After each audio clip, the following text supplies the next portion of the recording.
Good evening, George. Jesse here again, and I welcome you back to the Ivory Tower Collections game room. And yes, sitting here next to me is your top loader NES, and it is done. It is ready to come home. So let's talk about this project, because it was a fun project for me, because it was a new thing for me, and I think you're going to be pretty pleased with the results. So as you know, you got the top loader NES and you sent it to me, and I didn't find any issues with it as far as, what diagnostics I have available. Keep in mind, the NES is not a console, or any Nintendo console is not one I work on usually. So I don't have the same, gamut of tools to really be able to do an in-depth check on things. Having said that, I do have access to a few programs that I can run on them that do some basic checks just to let me know that everything's working. Plus, of course, being able to play a multitude of games as well. So the bulk of this project was a couple of things. One was to get the new RGB upgrade kit installed into it, which has been done, and also to go ahead and replace all of the capacitors on the main board, which has also been done. Now, the RGB kit, as you know, was costly, but there was also additional stuff I ordered to go along with it that kind of help with the installation process and also with providing a more professional look overall of the entire setup. So again, all the capacitors have been replaced on the top loader. There's really not that many on this. It's really not that big a deal. The other thing, of course, was there's a new bracket in here that provides you with what they call the Nin Multi-out plug. I think only Nintendo originally used it, but it was the AV output port that was put on the Super Nintendo. They also used it on the N64 and also on the GameCube. It wasn't until the Wii got released that they changed that cable. So that bracket replaces the original RF output modulator in addition to the original RF output port. So you have that in place. That provides a nice, more stock look to the console, so there's no additional holes or anything like that that have to be created to be able to accommodate that. And then as we had discussed, you wanted me to go ahead and add in a power LED, which I have. And again, that power LED is actually within the power button housing. In fact, I'm not sure how well it will show up here, but I can go ahead and power it on, and you can see that it is indeed lit up. It just lights up basically on this side and more towards the bottom half, but that's because where the LED is physically located is basically dead center with the button in the off position. So that's why it's kind of slightly skewed up a little bit. But still, it's a nice out-of-the-way look. It still retains the overall stock look of the console while adding that additional functionality of the power switch, so that you can definitely tell the console is powered on. And yeah, that's pretty much it. I do have, of course, a little bag that I will return to you with the console. It's got the old capacitors that were removed, along with the original RF modulator and bracket housing that got removed as part of this upgrade. Now, we spoke about this a little bit, actually just before I left work, but you had told me that you have the EverDrive N8 Pro. Now, I'm familiar with that cartridge. I know it exists, but I don't have one of my own. In fact, I have the much, much older Power Pack, which was like the first generation flash cartridge available for the NES. This thing is so old that it actually uses compact flash cards, not SD cards, or anything like that. It uses old compact flash. But for the purposes of what I tend to play and what I use, it's been fine and perfect for me.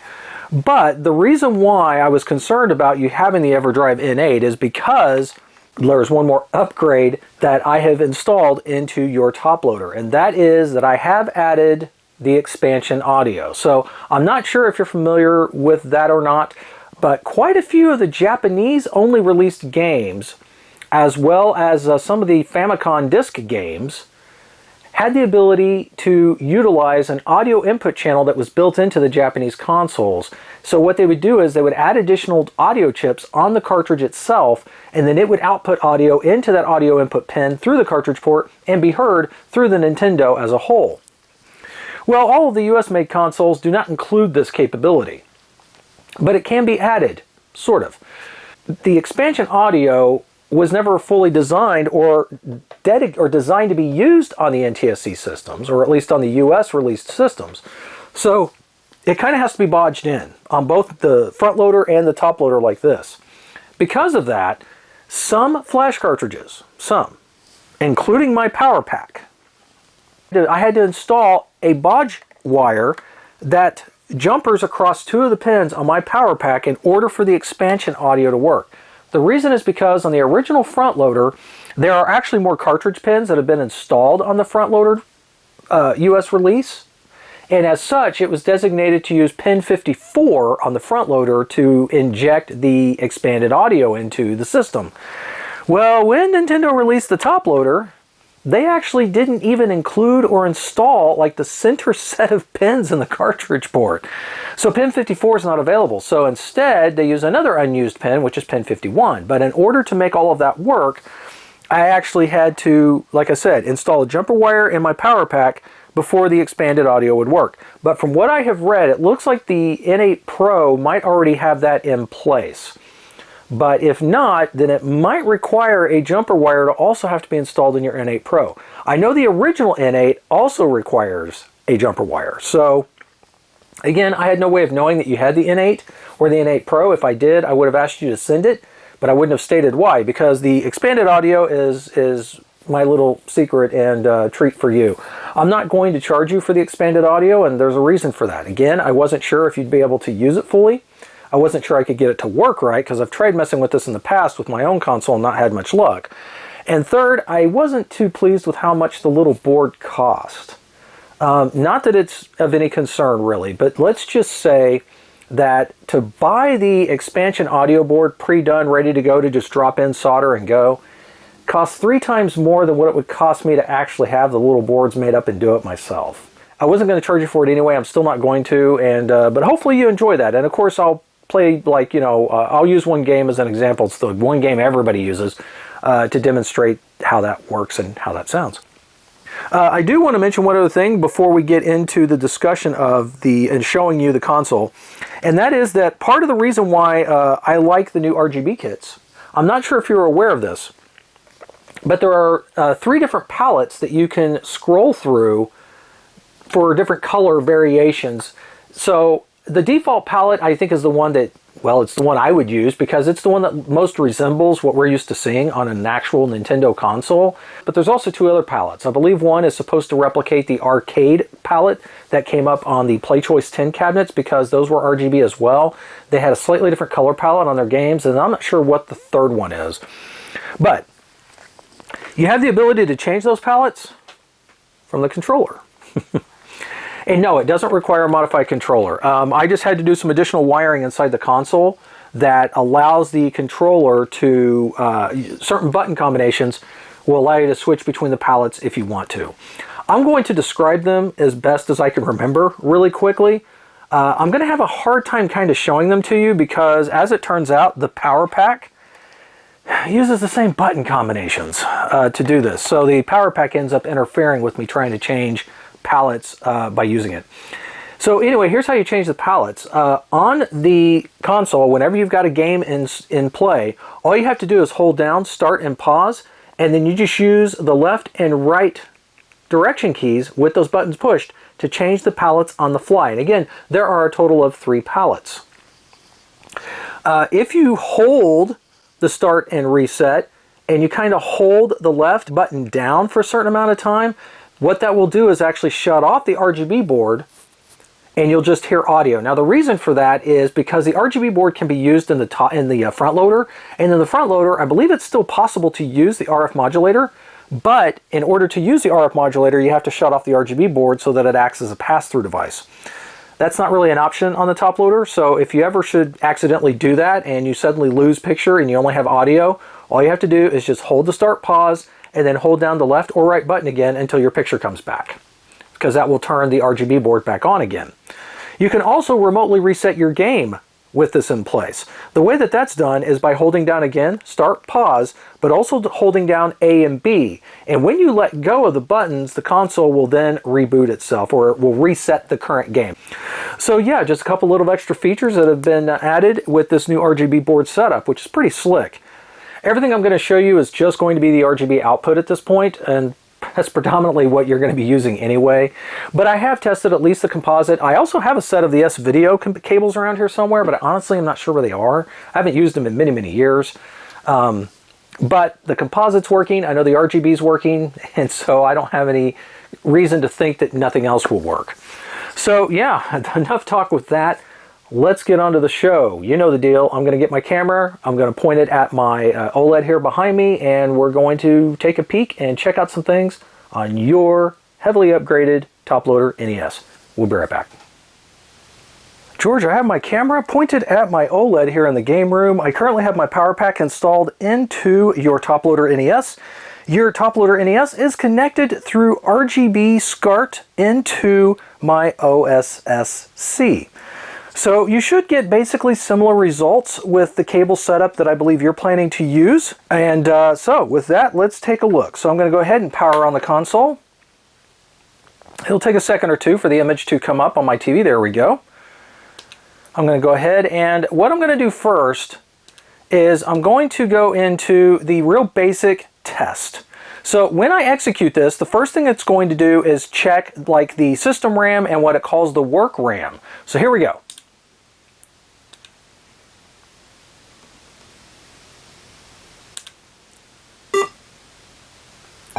Okay, so there it was, checking the video RAM of the system. It says OK. Next is the work RAM.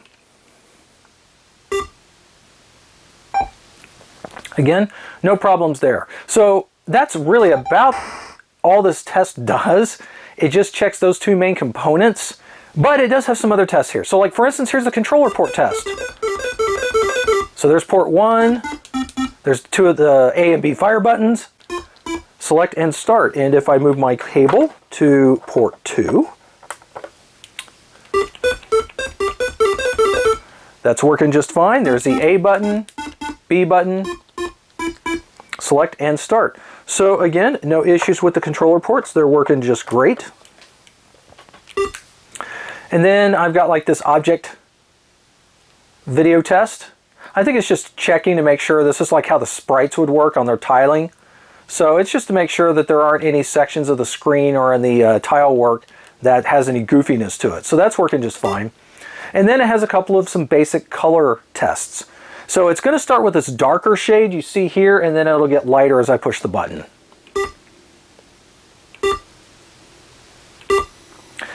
And then here we are looking at a grid test. Dots. And then that's it. We're back to the basic NES test. So I realize not much to view there, but it's pretty cool. So now let's go ahead and take a look at, quickly let's hear the difference with the expanded audio. Now, there's one game that really makes this stand out a little bit. It's going to be kind of hard, so you're probably going to have to listen to this, then go back and listen to the other one and just kind of flip-flop back and forth between them as easily as you can to really hear the difference. But I'm able to notice the difference quite a bit. And that game is, of course, Castlevania 3 Dracula's Curse. The US released version of this is still using standard audio capabilities of the Nintendo. So let's check it out.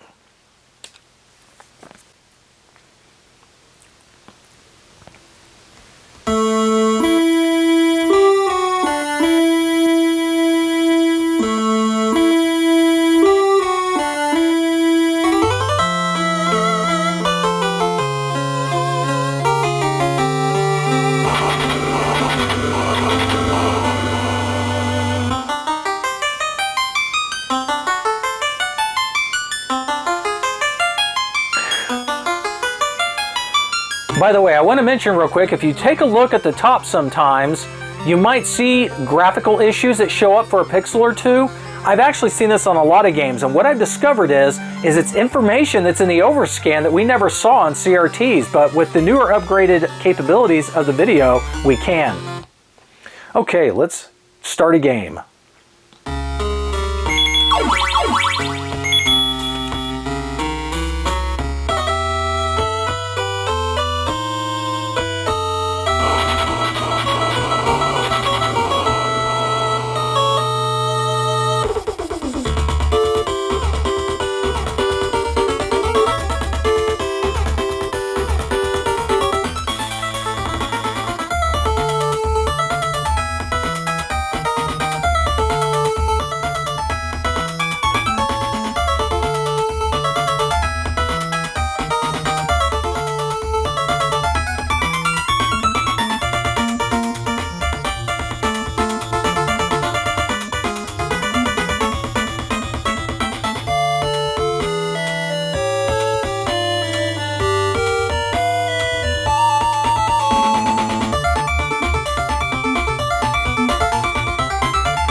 Now, let's listen to the Japanese version of the game. I actually have a translated version of it, but this version supports the expanded audio capabilities that the original Famicom in Japan had. So let's see if you're able to hear the difference when I start this version up.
Here we go.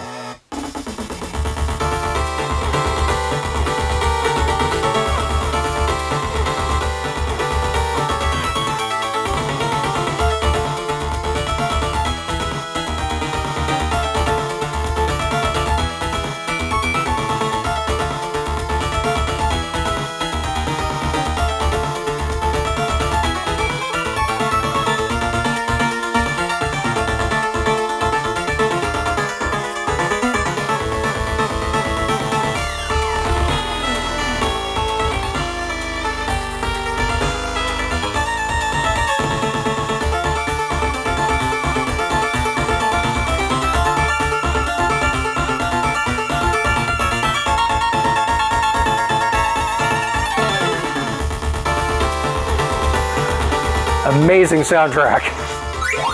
Let's play a little bit.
Now the reason why I'm starting up Contra is so that I can show you the,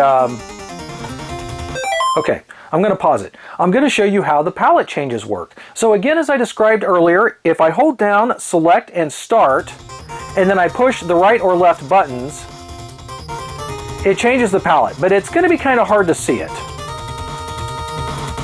But hopefully you can kind of see that it's changing. And if I push and hold it to the left, it shuts off the RGB board. If I push and hold it again, it turns it back on. And I believe if you push and hold to the right, it will default back to palette 1.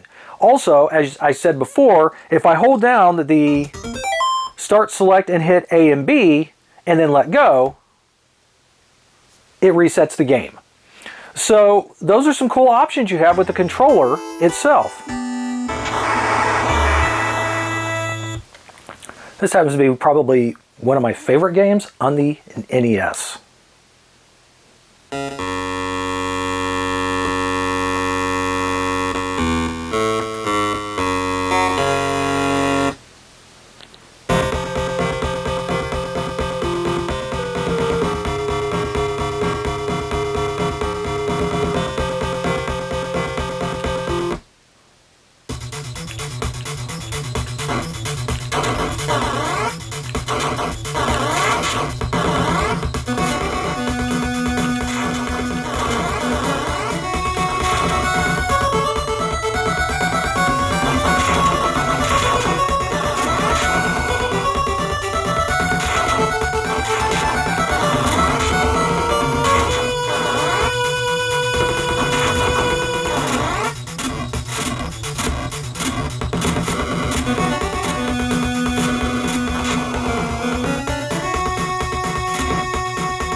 George, there's your NES top loader. Again, it is pretty cool. It's pretty impressive. And as I already told you, I've already got 2 more Nintendo systems now headed my way to basically get the same treatment. So what is the plan from here? It is currently Friday evening. So what I'm going to do is, I've got quite a bit I have to do tomorrow, but what I'll probably be able to do is get this video edited up, get it ready to send out to you so you can view it on my YouTube channel. Again, it will be unlisted as usual, but again, you can share the URL with anyone you choose whom you want to view it in addition to yourself. And I will probably get this boxed back up and hopefully get it sent back out, headed your way through UPS, possibly tomorrow afternoon. That's my plan.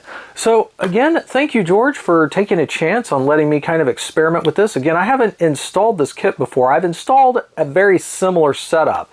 The old RGB kits that used to be available for the 2600 console were almost exactly the same as far as the way the board looked and essentially how it installed. It was about the same level of complexity, except we didn't have all the other cool features that we could do at the time. It required a lot of extra buttons and switches that had to be installed on the console to access all the features. It was kind of a mess, but I did it a few times. So the changes made to the NES version are really quite nice. So again, I had high confidence that I'd be able to do this with little to no issue at all. Really, honestly, the biggest challenge I had with the entire project, besides fighting with the new port, trying to use an original cable that just didn't seem to want to fit, was really just in how to do the expanded audio, because there was all kinds of different information out there. So, but I just went ahead and just tried a few things on my own and finally got it figured out, and there we are. So with that, George, be on the lookout for the email for the video, and of course once I get it sent out, I'll send you another email as well, which will have the tracking information as well as all of the invoicing.